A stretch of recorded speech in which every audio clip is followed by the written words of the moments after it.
thing, isn't it? That is annoying. What? Yeah, how can we sleep through that? It's hard to do.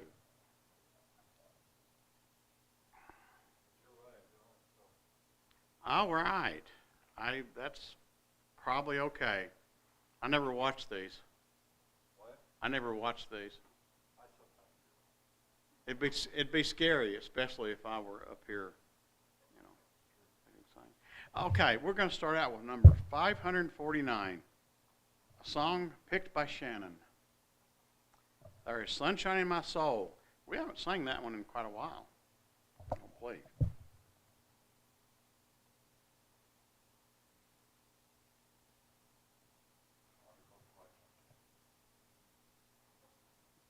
There is sunshine in my soul today, more glorious and bright than glows in any earthly sky. For Jesus is my light. Oh, there's sunshine, blessed sunshine, while the peaceful, happy moments roll. When Jesus shows his smiling face, there is sunshine in my soul. There is gladness in my soul today, and hope and praise and love for blessings which he gives me now, for joys laid up above. Oh, there's sunshine, blessed sunshine, while the peaceful, happy moments roll. When Jesus shows his smiling face, there is sunshine in my soul. I think we needed about half a dozen more people, or more. So we're going to try another one, which is going to be about the same, probably. It's a very nice song, but 615. He keeps me singing. I guess we'll just do the first and third on this one, too. I've got a premonition about this one.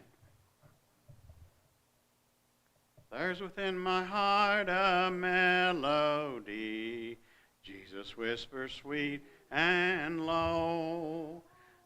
Fear not, I am with thee, peace be still, in all of life's ebb and flow.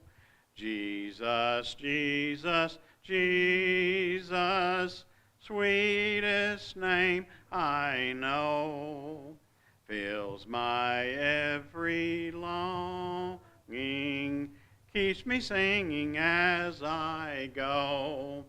Soon he's coming back to welcome me, far beyond the starry sky. I shall wing my flight to worlds unknown. I shall live with him on high. Jesus, Jesus, Jesus, sweetest name I know, fills my every longing, keeps me singing as I go.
Done.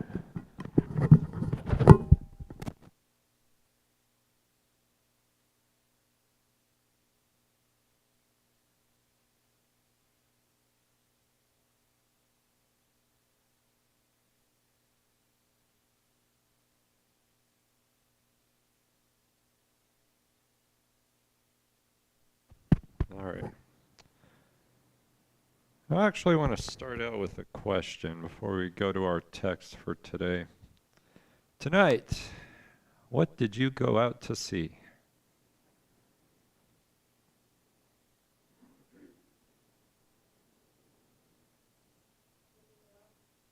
That is the question. What did you go out to see?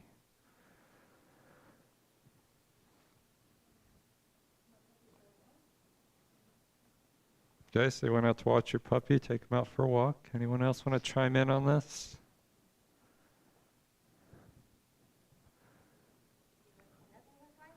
Okay, went out to see what the weather was like. Anyone else? Quiet crowd today. That's okay. I got replies from 50% of you. 50% of the whole 4 that are sitting amongst us today. Now I asked that question because this is the question we're going to be looking at from the text of Matthew chapter 11. So we are studying these questions of Jesus. Jesus asked this question in Matthew chapter 11. So if you'll be turning with me to that chapter, so we're going to spend our time. Now here in Matthew chapter 11, Matthew is now entering into a record of sorts that, getting ahead of myself, sorry. Matthew is entering into a record of some questions that were asked by not only Jesus, but by John the Baptist about Jesus, that John asked during his imprisonment. And one of the questions he asked in verse 3 of this chapter, John, he asked if Jesus is the expected one. Verse 3, we read that. I'll just start with verse 2. Begin verse 2 of Matthew 11, the text says, "Now when John, while imprisoned, heard of the works of Christ, he sent word by his disciples and said to him, 'Are you the expected one, or shall we look for someone else?'" So John is asking this question. He sends this question with some of Jesus' disciples and asks, "Are you the expected one?" Now, what do you think that means when John asks, "Are you the expected one?" Is he the Messiah? That's exactly what he's talking about. John has got in his mind, well, are you the Messiah? Now, why does he ask that? What does he ask that question in response to, according to these 2 verses?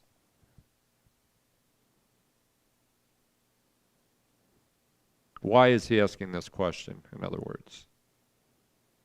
What has John heard of?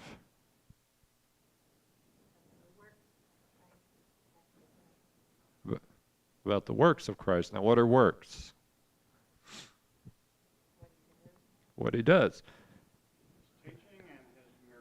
His teaching and his miracles. So John, he's in prison, but he's still heard about all these things Jesus has done, all the things he's taught. And so this causes him to ask, understandably so, he tells some of Jesus' followers, go ask him this question that I have. Are you the expected one? And yes, as Jessica pointed out, that is a way of asking, are you the Messiah that we've all been expecting for, at this point, hundreds of years? And so in response to this question, we find Jesus' answer in verses 4 through 6. I'm just going to say, text says, Jesus answered and said to them, "Go and report to John what you hear and see. The blind receive sight, and the lame walk, the lepers are cleansed, and the deaf hear, the dead are raised, and the poor have the gospel preached to them, and blessed is he who does not take offense at me." So again, John has asked, are you the expected one? Are you the Messiah? Now in these verses we just read, how does Jesus respond? I am. Basically. How do we know that, Don? I'm just interpreting it that way. Okay, that's a good interpretation. Yes, Jesus gives this list of things he has done in a way of saying to John, yes, I am the expected one. And how does he end that response in verse 6?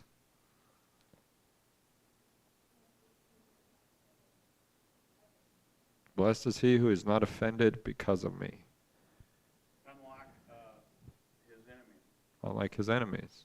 At least I think that's. Okay? So that is part of the idea. We're already in Matthew chapter 11 here. A lot of people have already been offended by some of the things Jesus has done. But Jesus' point here is, if you haven't been offended, you're blessed. It's pretty amazing work, because he didn't do evil. He didn't do evil. He did good. He did very good things, and he's listed some of those good things he's done. Exactly. So That's fairly amazing that they would see evil and good. that's true. It is sad that they would see evil and good. But Jesus says if you have not taken offense at him, you're blessed. Now that's a word we throw around amongst ourselves. Or we say, how you doing? Well, I'm blessed. Okay? What does that mean when we say we're blessed?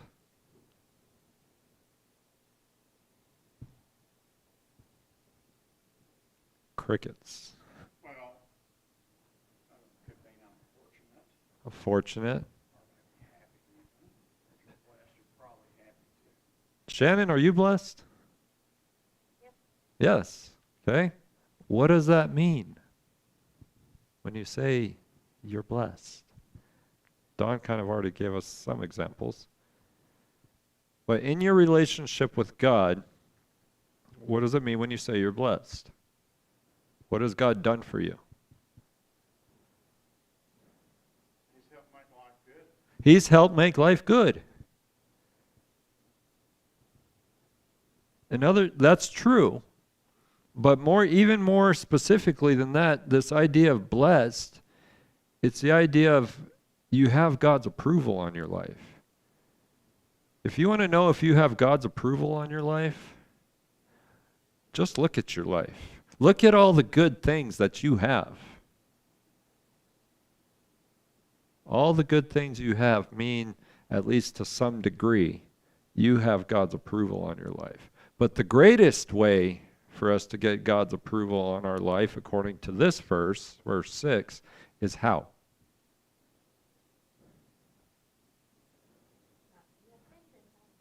To not be offended by him, by Jesus.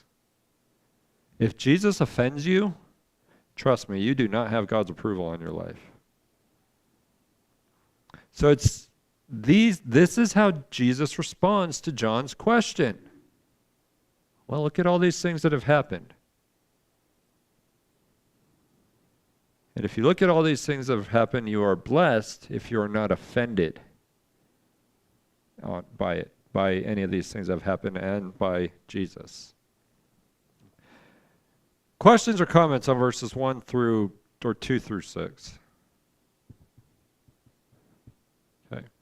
So it's verses 2 through 6 that set us up for the next question of Jesus that we're going to explore. And it's the same question I asked you at the beginning of this class. It's a question where Jesus asked, "What did you go out to see?" And there are 3 points about this question in verses 7 through 9. And I say 3, not only because it's scriptural, but also because Jesus asks this question 3 different times in verses 7 through 9. Therefore, 3 points about this question. What did you go out to see? First point in verse 7, is that Jesus asked if his hearers went out to see something that was weak in nature.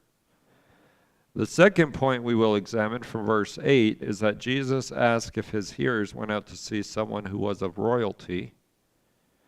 And finally, the third point we'll examine from verse 9 is that Jesus asked if his hearers went out to see a messenger of God. Now, all these things are asked in response to that question originally asked by John. Not John the Apostle, John the Baptist. And so after looking at these things, what we'll learn from these verses is that we must determine, what are we going out to see? So before we move forward, anything else on verses 2 through 6? Okay. Well, let's read verses 7 through 9, and then we'll look at these points. Again, this is Matthew 11, beginning in verse 7, going through verse 9. We read. As these men were going away, Jesus began to speak to the crowds about John. What did you go out into the wilderness to see? A reed shaken by the wind? But what did you go out to see? A man dressed in soft clothing? Those who wear soft clothing are in kings' palaces. But what did you go out to see? A prophet? Yes, I tell you, and one who is more than a prophet. So again, we're looking at this question. If you forget anything I say tonight, don't forget this question. What did you go out to see? Again, when you walk out of here tonight, I don't care if you forget everything I've said, don't forget that question. What did you go out to see? Because that's the question we're looking at tonight.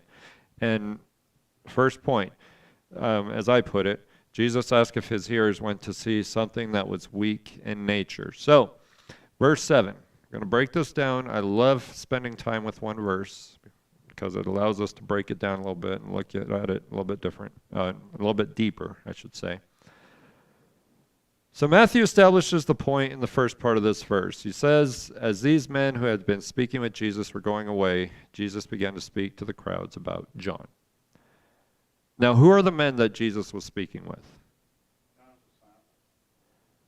John's disciples. Let me just go back in the context. Sorry, I'm going back to verse 2. And when John, while in prison, heard of the works of Christ, he sent word by John's disciples. Now, that's another word we run into in the scriptures a lot, disciples. We need to be disciples of Christ. What is a disciple? A follower. That's what the word disciple means, follower. So it's John's followers that Jesus is speaking with, and the end game is that these disciples of John would become disciples of Jesus, but that's another point. They're going away to go back and report to John, we assume, what Jesus had said.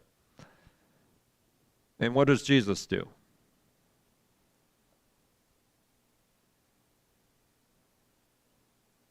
Again, first part of verse 7. We'll look at the second part in a minute. Who does Jesus turn his attention to? The crowds. Who are these crowds? People that came to see him speak and see him heal too. Okay. So basically people who had began following Jesus. Now, again, we're in Matthew chapter 11. For this point, Jesus has already developed a following of sorts because of all these things that he's already done and taught. And so Jesus turns his attention to them. Now, if we were to go all the way back to verse 1 of this chapter, that verse says, when Jesus had finished giving instructions to his 12 disciples, he departed from there to teach and preach in their cities. So Jesus has taught something to his 12 apostles. He's sent them out. But he still has these other people who are following Jesus, and now he's turning his attention to them here in verse 7. And who's he going to talk to them about?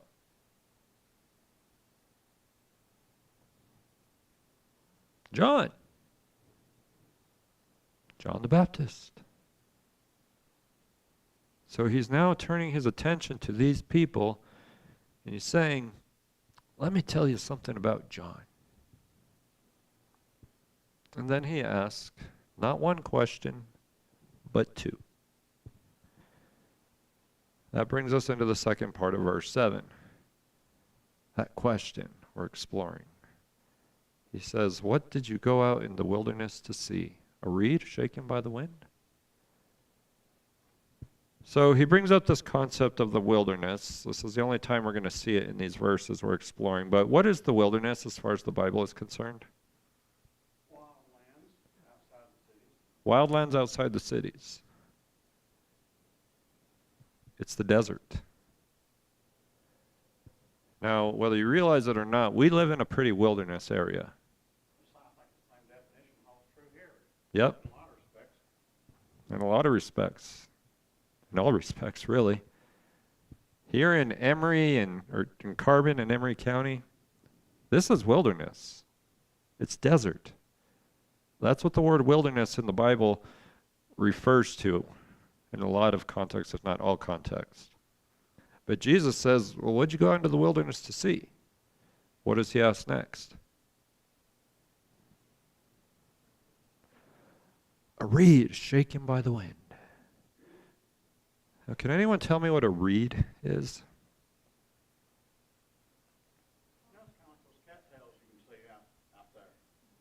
Okay. All right. That's exactly what a reed is. Just look around us. Now, are reeds very strong? No. They're not.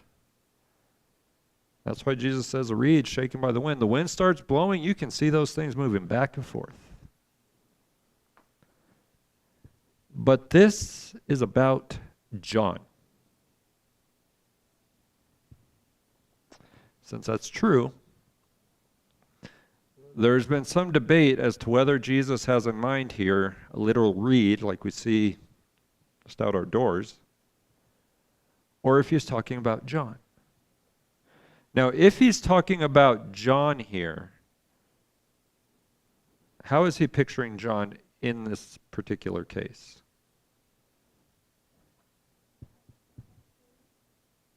Okay, well, that's in verse 8. We'll get there when we get to verse 8. But here in verse 7, if he has in mind John when he's asking if you went out to go see a reed shaken by the wind, how is he picturing John? Not very strong. So he's asking, did you guys go out to see someone who was weak?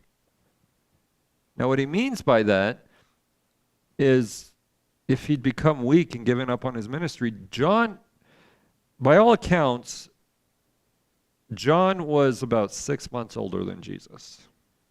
Just if you do the study, there was about a 6-month difference in age between Jesus and John. John being 6 months older. Again, that's if you do a study of John. That's not what we're doing tonight, but we need to bear that in mind. Now, since that's true, if John had been busy preaching about Jesus clear up until Jesus came on the scene, John would have been preaching for 6 months, at least. He could have become weak during that time. Now, if that's what Jesus has in mind here, he's asking these crowds, did you go out to see someone who might have become weak because they've been preaching for so long?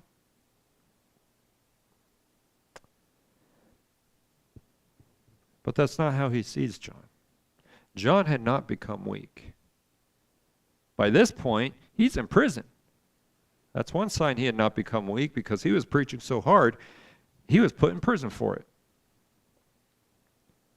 So the implied answer to Jesus' question is no. You did not go out to see someone who was weak. Questions or comments before we wrap this point up? Okay. So putting all these things together, the point we should see from verse 7 about what Jesus' followers went to see is that Jesus asked if his hearers went to see something that was weak in nature. In this verse, Matthew has shown that Jesus asked if his hearers went to see something, as I already said, that was weak in nature. Now, If Jesus is using what he mentions here in a figurative sense to refer to John the Baptist, then what he is more specifically asking is if his hearers want to see if John the Baptist had become weak in his ministry. He had not. But Jesus wants his hearers to reflect on what they really went out in the wilderness to see. Now that brings us into verse 8.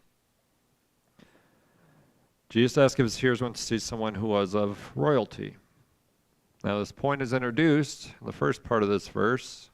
There's that question. Second time. What did you go out to see? Now what word does he not use here in verse 8 that we saw in verse 7? Wilderness. He drops the word. Why? He'd already told him. He doesn't need to use it again. His hearers already know what he's talking about. But he still asks the question, what did you go out to see? Why does he ask it again?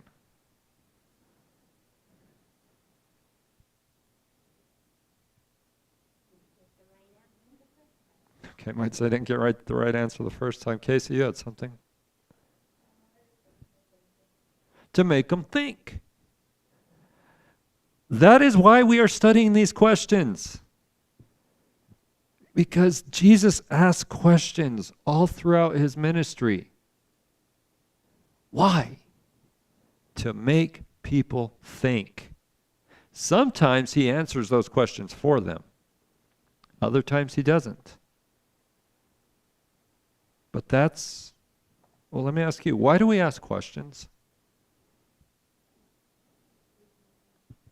Okay, that's one reason, so we can get answers. But what's another reason we ask questions? To make us think. Now, I'll be honest with you. Sometimes when Desiree and I might have a disagreement on occasion, she'll ask me a question. Say, David, let me ask you this. And she doesn't ask that because she's expecting an answer. But she asked a question to make me think about why I might have done something. That's what Jesus is doing here. What did you go out to see? They didn't go out in the desert just to have a camping trip. Jesus' hearers is what I'm talking about. He knows what they went out to see.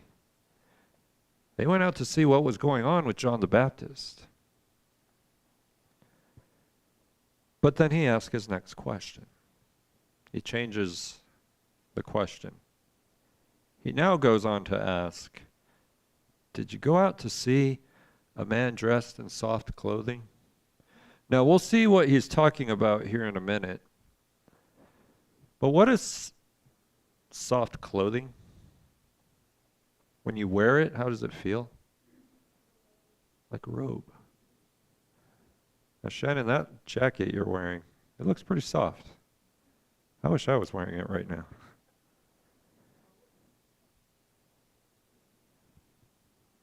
So, Jesus is now progressing in thought toward what he wants his hearers to know concerning what he is telling them about John the Baptist. But he asks them, did you go to see a man dressed in soft clothing? We'll pause with that. We'll now move on to what Jesus says next about soft clothing. What does he say next about people who wear soft clothing? You have houses there, Casey? Okay. New American Standard has palaces, as you've probably heard me read.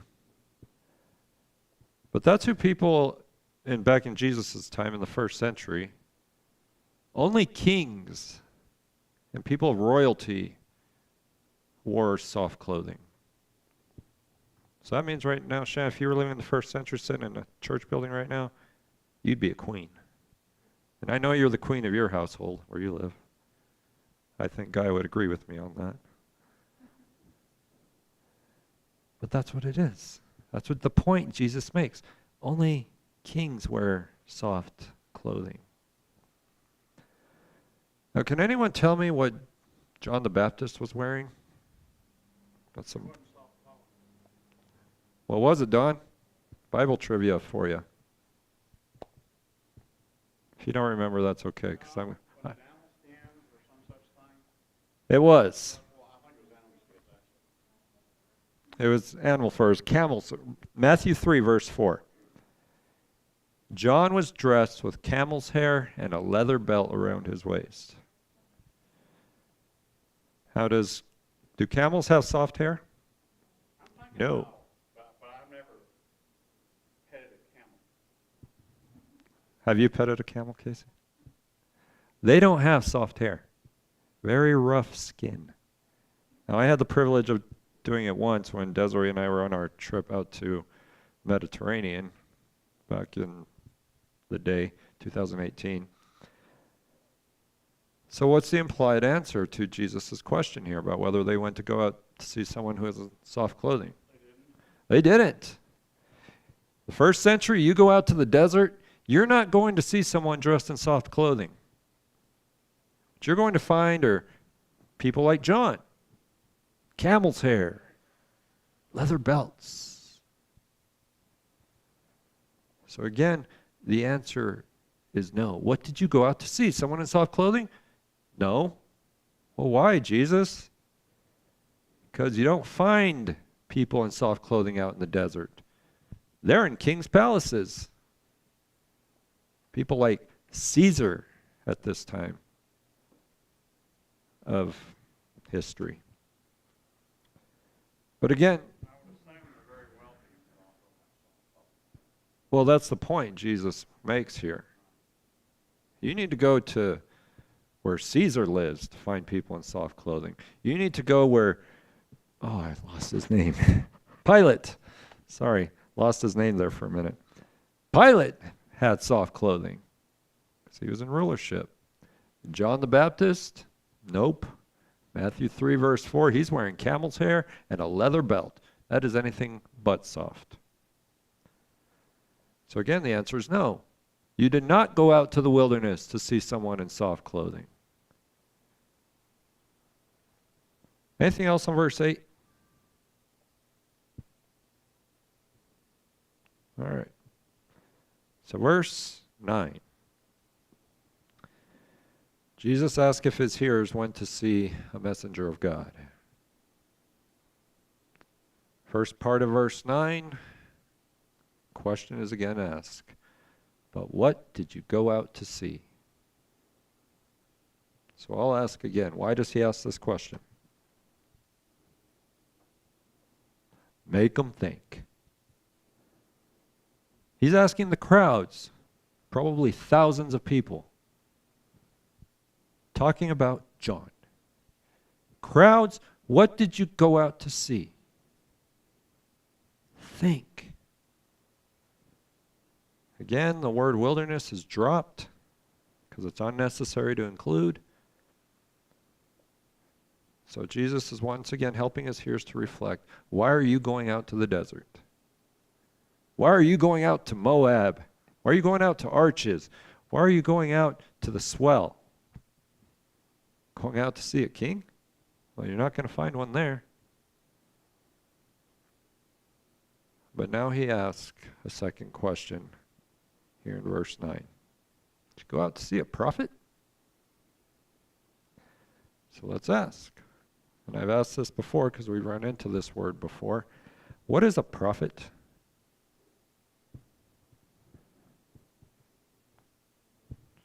A messenger of God. When you see that word prophet in the Bible, it's not someone who tells the future. Now, it might include that, but the word prophet itself is just a messenger of God. If somebody's delivering a message from God, they're a prophet. Now, they might not be able to tell the future, but if they're delivering a message from God, they're a prophet. So Jesus asked, is this who you went out to see? And how does he answer his question? Yes. And this is where I'm going to pound the pulpit, Don. Yes! You did go out to see a prophet. You did go out to see a messenger of God. But what else does he say?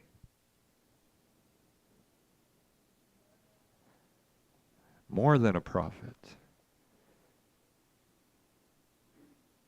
So he says, you did go out to see a messenger of God, but let me tell you this.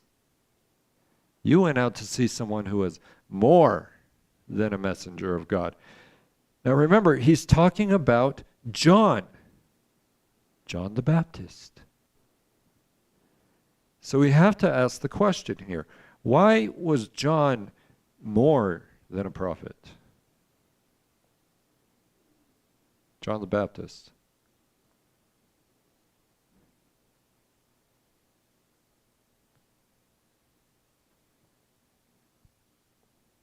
I'll let that clock tick away until I get an answer. Why was John more than a prophet? Tick, tick. I'm not even going to say crickets. I'm going to say just what I hear, because all I hear right now is the clock. What was John's relationship with Jesus? Okay, he baptized Jesus, that's true. They were cousins. And sorry, go ahead, Jessica. They were close. We're on the right track. What did John come to do? What was his role?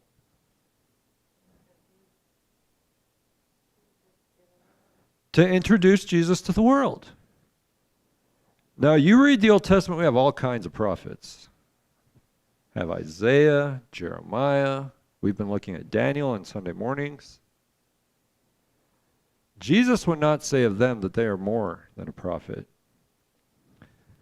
But when he looks at John, he can't say that about more than a prophet because of John's unique role as a prophet. And Shannon was correct. John the Baptist was not only a messenger of God, but he was also the one who would fulfill the prophecies concerning the one who would immediately come before Jesus. John is the one who would introduce Jesus to the world. Now, one such prophecy that John fulfilled is the one quoted in verse 10 of this chapter. Now, we're just going to jump down there a minute. Text says, "This is the one about whom it is written, Behold, I send my messenger ahead of you who will prepare your way before you." Well, Jesus is quoting from Scripture there. And there in verse 10, Jesus is quoting from Malachi, I believe it is, talking about one who would come and prepare the way for the Messiah. Jump down to verse 14. Jesus says, "And if you are willing to accept it, John himself is Elijah who was to come." Now, Jesus isn't directly quoting it there, but there in verse 14, Jesus is alluding to a scripture we read in Malachi 4, verses 5 and 6. Okay, I don't normally like jumping around, but we're going to do that here because I think it's important. Let's go back to Malachi 4, verse 6. Keep your finger there in Matthew. Malachi 4, verses 5 and 6, I should say. Text says there, or actually, if one of you guys could read it, Malachi 4, verses 5 and 6. I can give my voice a break.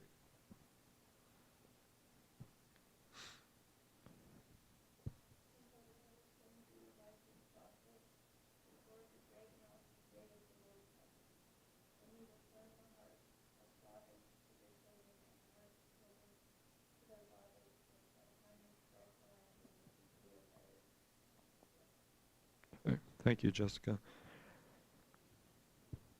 Now, coming back here to Matthew 11, Jesus says, "And if you are willing to accept it, John himself is Elijah who was to come."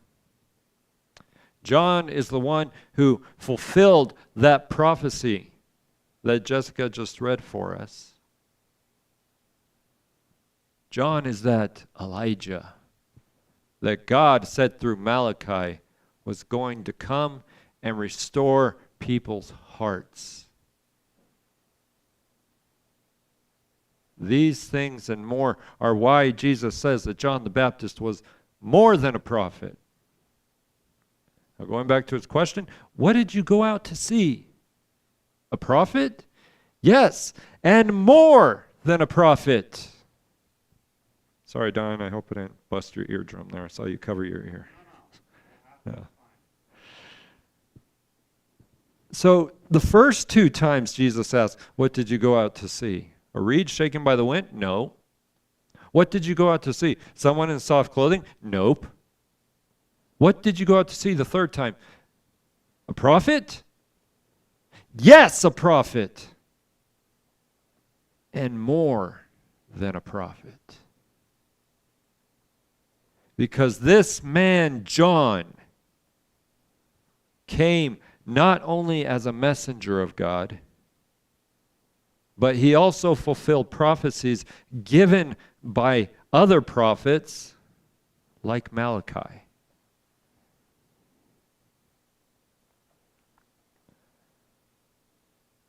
So that's your sermon from verse 9. Questions or comments on verse 9? Okay. So again, the question is, what did you go out to see? The point? Jesus asked if his hearers went out to see a messenger of God. In this verse, Matthew has shown that Jesus asked if his hearers came out to the desert to see someone who was a messenger of God. Unlike the first two times, here in verse 9, Jesus gives an affirmative response that this is what they came out to see. But he adds, this person was not only a messenger of God, but he also fulfilled the prophecies of God's messengers of the past. As a result, Jesus' words here would help his hearers understand that John the Baptist he wasn't just another prophet. He wasn't like Isaiah. He wasn't like Jeremiah or Daniel. He wasn't like Malachi. He was something more. Why? Because he played a unique role in the coming of Jesus. And yes, they were cousins. They had other kind of things in their relationship with each other. But the bottom line was he came to introduce the Messiah to the world. Now, as we saw earlier in the opening verses of this chapter, John himself had some questions. But Jesus responds to those questions by saying what he says here.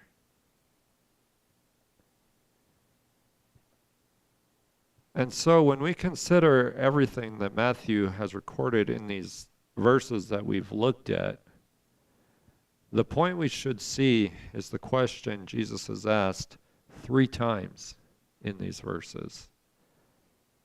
Starting with, what did you go out into the wilderness to see?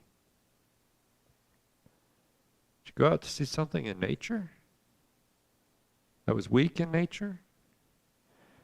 Did you go out to see someone who was of royalty? Did you go out to see a messenger of God? And so, what we should learn from these verses is the same. What did we go out to see? What did you come here to see? What did you drive across this desert that we live in to see tonight? Did you go out to see these cars we hear driving past our building right now? Did you go out to see those stoplights you might have hit on the way here? Did you you go out to see that police officer a couple of us saw across the street when we got here earlier tonight? No, that's not what we should go out to see. When we leave our homes, the bottom line that we should go out to see are God's messages being delivered. But we have to make that decision. Are we going out to see the messages of God being fulfilled? If we are going out to see these things, we need to decide in our hearts that we are going to see them. Since that's true, what we should also understand is that making this decision in our hearts that we are going to see these things means deciding that we are going to be a people who are going out to seek truth. And so, as Jesus asked, but what did you go out in the wilderness to see? Now again, these are just some applications from what we've studied tonight. But again, if you forget anything tonight, don't forget that question. What did you go out in the wilderness to see? Questions or comments? All right. Dawn, will you close us in prayer tonight?